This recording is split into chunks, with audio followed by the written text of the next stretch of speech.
ооба. Экинчи кабаты полный ремонт болгон. Чаткалдагы райондук төрөт үйү оңдоп түзөөдөн өткөрүлөт. Министрлер кабинетинин төрагасынын орун басары УКМК төрагасы Камчыбек Ташиев жеринен кабар алып тиешелүү тараптарга тапшырма берди. Канча жата турган бөлмөлөр бар? Канчадан кабыл аласыздар атады? 10 койка төрөттөргө, 5 койка гинекология, общий 15. Сен бул киши келмесиң. Так? Канча 15 койка бар? Одновременно бир кабыл алганда канчадан кабыл төрөтөсүз? Так, население аз болгондуктан временный рота мындай редко болот, 2 рот болуп калышы мүмкүн. Жылына канчадан болуп атат? 200. 200? Жылына 200 бала төлөнүп атат. Азыр 6 айга 80 рот. Себеби дегенде 2026 жылдын 1-январдан баштап толук райондор, Айракча, Чакал району толук көйдөйт. Бул жерге биз азыр көптөгөн адамдарга чоң эме берип атпайбыз, сыйрык берип атпайбыз. Ошол негизинде азыр толук райондордун ар бир роддомдорун башка жасап чыгышыбыз керек. Сизге эмне керек бул жерде? Ремонт. Дагы эмне керек? Оборудование эмне керек? Керек кошумча гинекологический акушерский кресло керек.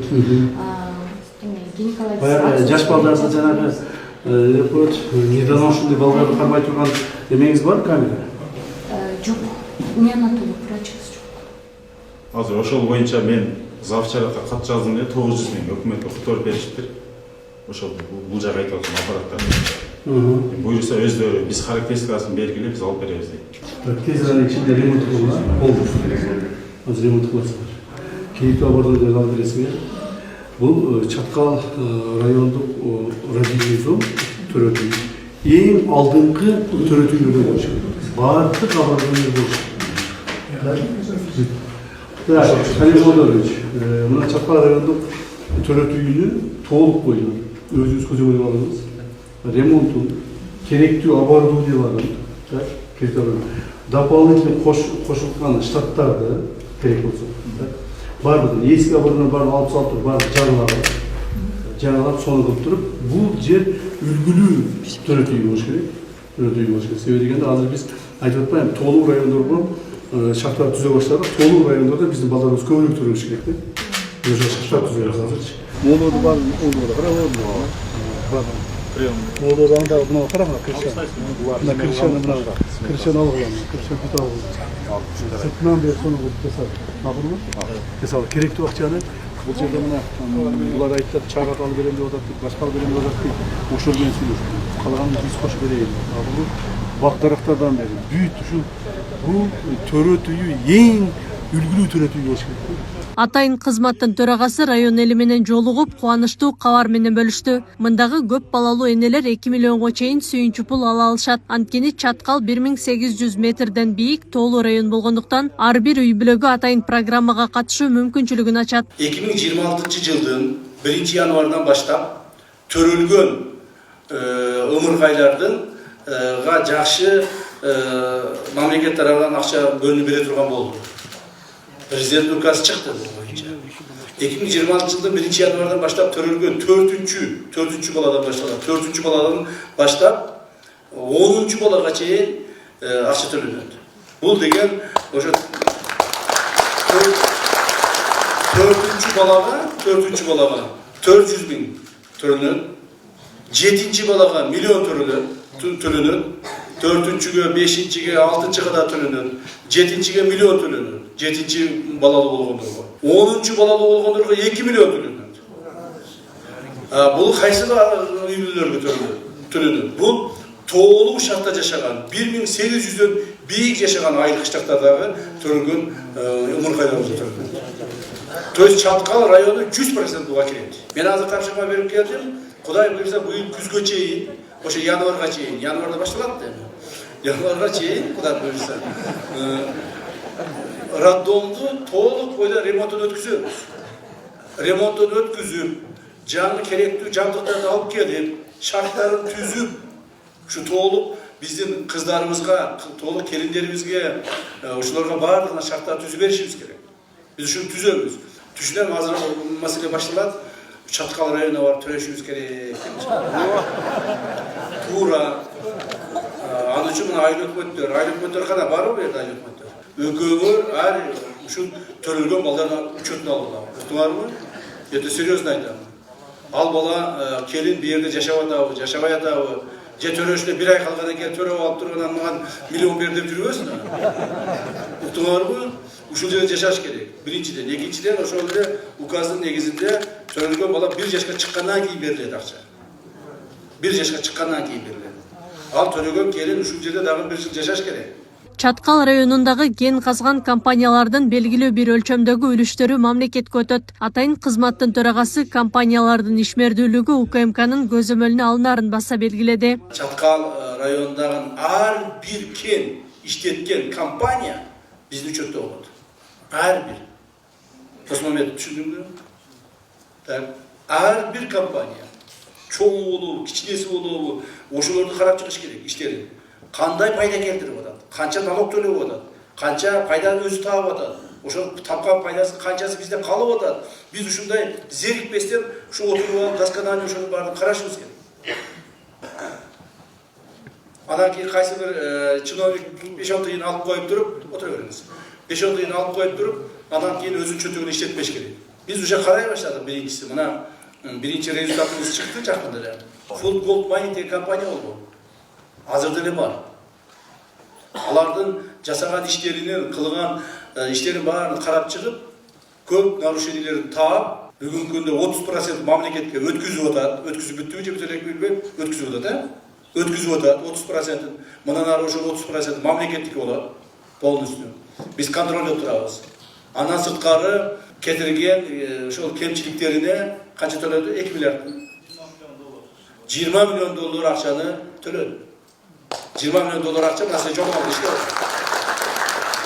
20 миллион доллар деген акча бул 1,5 миллиард. Как раз 1,7 миллиард экен. Ошол жолду иштеп атат. Алардан алып акчасын мамлекетке өткүздүк. Мындан ары да ушундай болот. Могул жерде Vertex деген компания бар. Туурабы? Vertex компаниясы иштеп атасыңар, э?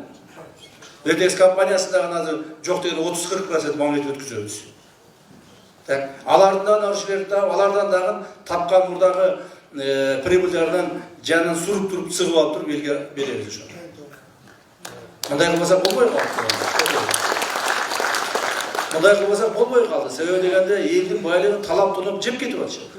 Жыйында УКМК төрагасы райондогу иштер боюнча айыл өкмөт башчыларына жана айрым жетекчилерге эскертүү жана тапшырмаларды берди. Ошондой эле Жалал Абад облусундагы ар бир жетекчинин ишмердүүлүгү текшериле турганын кошумчалады. Бая башында айтып өткөндөй күнү-түнү базарына, субботасына, майрамына карабай чапкылап иштеп жүрөбүз. Президентибиз дагы ушул. Күнү-түнү тынбайт. То тиякта, то биякта, то кабинетинде, то президент катары, мамлекетибиздин башчысы катары өтө көп эл аралык катташтар көп. Кээ бирлер ойлоп атат, бул жыргал жашоого келип калып. Жок. Ошондуктан жергиликтүү бийлик органдары, баардык мамлекеттик чиновниктер ушундай кылып иштешиңер керек. Күнү-түнү, же суббота воскресенье бириң көлгө, бириң тоого, бириң отпуск алып туруп, чет өлкөгө чыгып кеткендерди көрбөйм. Эгер кимдир бир ошондой кыла турган болсо, мамиле кылса, мамлекеттик кызматка, ал адамды биринчиден жоопко тартабыз, экинчиден сөзсүз түрдө кызматтан алабыз. Мындан ары ушул боюнча дагы катуу көзөмөл алгыла, Досмамбет, уктуңузбу? Жалал Абад облусу боюнча. Жалал Абад облусу боюнча чиновниктер каякта жүрөт? Эмне иш кылып жүрүшөт? Кайсы иштерди аткарып атат? Же болбосо кабинеттен чыкпай, ошол бийлигине ошол жүргүзгөн кызматына мас болуп жүрөбү? Ушунун баардыгын текшергиле. И мага постоянно отчет берип турган. Айыл өкмөт башчылары экөө район, то есть өзүңөрдүн территорияңарды толук карап чыккыла, уктуңарбы? Мына азыр оба дейсиз. Мына Радонун мен алдына барып көрдүм. Көзүмдүн кыйыгы менен карап сразу көрдүм. Эмнени көрдүм? Бүт бактары курап калды. Ошо суу коюп коюш кыйын ошо жерге. Ошону карап коюш кыйын. Ошол кимге карайсыз? Сиз карайбы? Сиз территорияңызга карайбы? Сиз Канчкаянын жетекчисиз, туурабы? Ошону карап коюш кыйын. Неужели ошону келип мен айтышым керек? Сиз чарбачыл болушуңуз керек. Карасаңыз чарбачыл болушуңуз. Эртең менен кечке чейин жүрүшүңүз керек. Бул дарак эмне үчүн өспөй атат? Бул гүл эмне үчүн солуп калды? Бул жол эмне болду? Бул эмне болду? Ушул сиздин кызматыңыз ушул. Siz bize aytып atkан жокпуз, бар чегераны кара, же бирөөнү кармап кел, коррупцияны кармап кел деген жерибиз жок. Siz чарбачыл болушуңуз керек. Ошондо өнүгө. Мен азыр келдим мына, сиз урушуп кетип калдым. Сиз чарбачыл болбосоңуз дагы эле бардак боло берет. Уктуңузбу? Күнү түнү тынбастан. Анан bir күн иштеп коюп, 2 күн дем алган токтотулат. Мындан ары сезон бүткүчү, ноябрь айы бүткүчү. Костюмчу кийбейсиң. Уктуңбу? Молдай нерсе кийип жүргүлө, камуфляж. İştegilin, kечке чейин. Макулбу? Кыш айында костюмчу кийесиңер. Себеби деген мен бул баланы замечать этип калдым, кече Нарынга барганда да костюмчу кийип барды. Токко барганда да костюм кийип барды. İşte керек атырып костюмчу кийип жүрбөсүң. Уктуңузбу? Жергиликтүүлөр атайын кызматтын төрагасына маселелерин айтып, ыраазычылыктарын билдирди. Айрымдар кат түрүндө кайрылышты. Çatkal rayonu siz hapsız kılıp verseniz, Çatkal rayonu joyulup ketmesin de ödün ederek şu ilin altına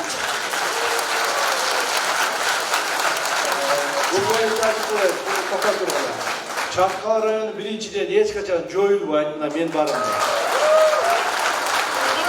Bu yerde o Talas облусуна карай өзөсөңөр деле ал чечимди чыгарып беребиз. Каласың. Бирок баарды жалап аткан келип атышат айтып коеюн. Кыргызстанды түгел кыдырдыңыз, көрүп атабыз. Жерлердин бардыгын көрдүңүз. Булуң бурчка чейин жибине чейин аралашып атасыз. Биз сизге ыраазыбыз. Сиздер менен биз сыймыктанабыз. Дайыма ушу кубаттайбыз сиздерди биз. Шундай иштеген адамдар, шундай уулдар дагы көп болсо экен деп тилек кылабыз. Аклай Карабаева, Замирбек Тойчубаев, регион Чаткал району.